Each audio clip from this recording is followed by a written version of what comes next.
જય માતાજી, જય કુળદેવી, જય જોગમાયા. હું છું રમેશભાઈ બચ્ચુભાઈ જાદવ. કહેવાનું એવું છે આપણા ભાઈઓને તમામને કે હું પણ માતાજીને માનું છું. આદ્યાશક્તિ દેવ શ્રાવણમાં મેરડીમાં તમામને હું પણ માનું છું. પણ ખરેખર આપણા ભાઈઓમાં માતાજીને આપણા ભાઈઓ સમાજે બહુ બદનામ કરી નાખ્યા છે. કારણ કે દાણા જોતા હોય, કોઈ કારણ કાઢતા હોય, કોઈ પણ ડાકલા વાગતા હોય ને સોશિયલ મીડિયાના માધ્યમથી હું તમને એમ કહું છું કે તમારા છોકરાની હવ સલામત રાખજો.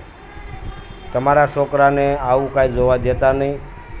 દાણા ડાકલા કોઈ કારણ કે તમારા છોકરાના માઇન્ડ જો એમાં વયા જાહે તો આખી જિંદગી એમાં ને એમાં રહે, પોતાના ભણતર બગડશે.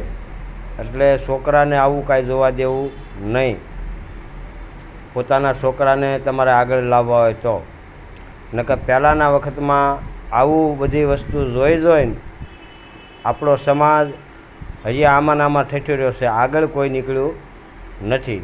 અને આની અંદર ગરી જવાય પછી બહારું નીકળાય નહીં. કારણ કે આ રસ જ એવો છે.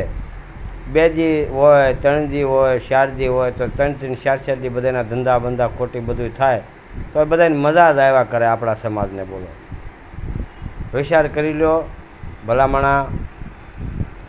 તમામ આપણે કર્મ કર્યા હોય એ પોતાને આપણે જ ભોગવવા પડે. ભગવાન રામને, કૃષ્ણને, તમામ ભગવાનને પણ હોને થોડું ભોગવવું પડ્યું હોય.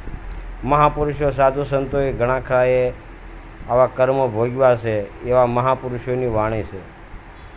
ભલામણા આખી જિંદગી નકરું ડાકલા કારણ આવું બધું વાળ્યા કરવું.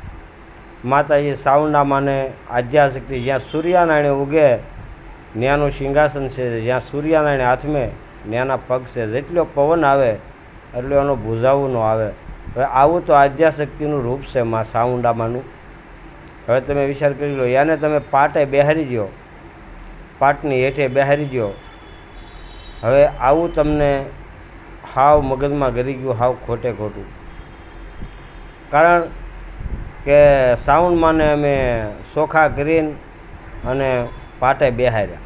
સાઉન્ડમાંની પાછળ વસ્તુ હતી, સાઉન્ડમાંને પગ પકડીને બેઠા હતા.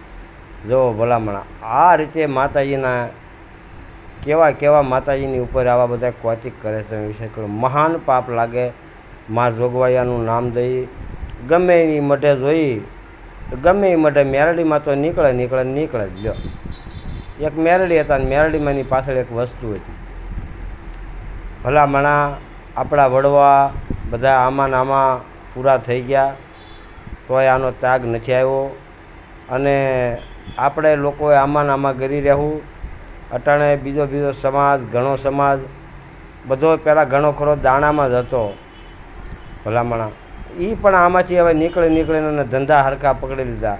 પણ આપણો સમાજ આ 2 વર્ષ હતો અંદર નકરું ગરતો જ જાય. કારણ કે તમારા છોકરાએ, છોકરીઓએ, બાઈઓએ આ વસ્તુ જોહે એટલે બધાએ થોડું ધૂણવાનું શરૂ કરશે. બરાબર? એટલે આમાંથી થોડાક સાવ શાંતિથી રાખો. તમારા છોકરાને ભણતર તમારે સુધારવા હોય તો આવું કે ધૂણતા હોય કે ડાકલા વાગતા હોય એમાંથી શેટા રાખો.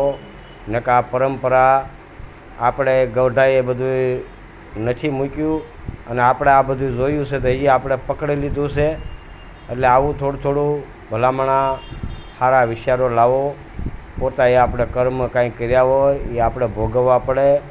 તમે દાણા જોઈને તૂટી જાવ તો ભલે. અને એવું માતાજીનું જો કાર્ય તમને કરવાનું મન થતું હોય તો 12 મહિને હવન કરો, કુટુંબ ભેળું થાવ, આનંદ કરો, નાની દીકરીઓને રાજી કરો, જમાડો. આ પોતાનો ધર્મ છે. ભલામણા મઢના ભવા હોય એનો પોતાનો આ ધર્મ છે. નકર આ કારણ ગોત્યા કરવા અને બધાને શંકામાં નાખવા, સામાવાળાને જે કોઈ પણને શંકામાં નાખી આનો મહાન પાપ છે. કારણ કે આપણા નજર સામે ઘણું જોઈએ છીએ આપણે. આપણે તળપદા કોળીમાં નકરા ઝીણા ઝીણા છોકરા ધોણે, અમુક અમુક સોશિયલ મીડિયામાં આવે છે કે નાન્યું નાન્યું બેન દીકરીઓ ધોણે, બાયું ધોણે. અરે ભલામણા બીજા સમાજના લોકો આપણા સમાજના બધા દાંત કાઢે છે ભલામણા. હવે તો પાછા વળો, હવે જ થાય છે. જય માતાજી, જય જોગમાયા, જય કુળદેવ.